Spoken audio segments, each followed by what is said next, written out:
My name is Caiden Smith, and I'm 9 years old. Meet Caiden Smith. Caiden would occasionally eat pizza with his family while watching his favorite movie, a moment that became a brief pause for his family.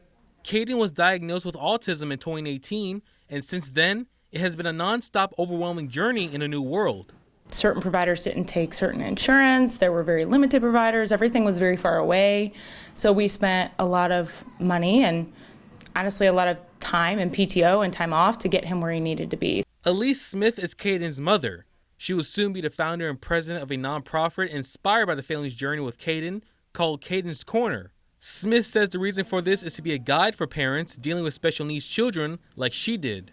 There were days where there was some grief and there was some gratitude, and they happened a lot in the same day, to where it was a very much a roller coaster of emotions, and you can't regulate your child if you can't regulate as a parent. So absolutely it was frustrating.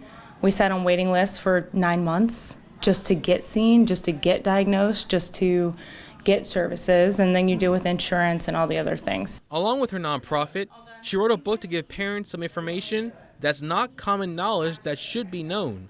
I had no idea that my child qualified for disabled child and home insurance. So for months I paid $1,200 a month for insurance, and I should have been filing it this way instead of this way. And but the book is really geared towards also empowering that mom to keep pushing, because there are going to be days where you're sitting on hold for 45 minutes, or you're calling all the insurance companies trying to find out what the EOB actually means, or trying to Google at 2 a.m. what an occupational therapist does. Like, that's going to happen. Smith says her goal is to turn her family's continuous journey into a template for future families who may have their own ray of sunshine like Caiden. Birthday parties were hard. Amusement parks were hard. There were so many times I had this guilt of he's not going to get that normalcy that I imagined he would get. So we're creating those spaces for them to have fun.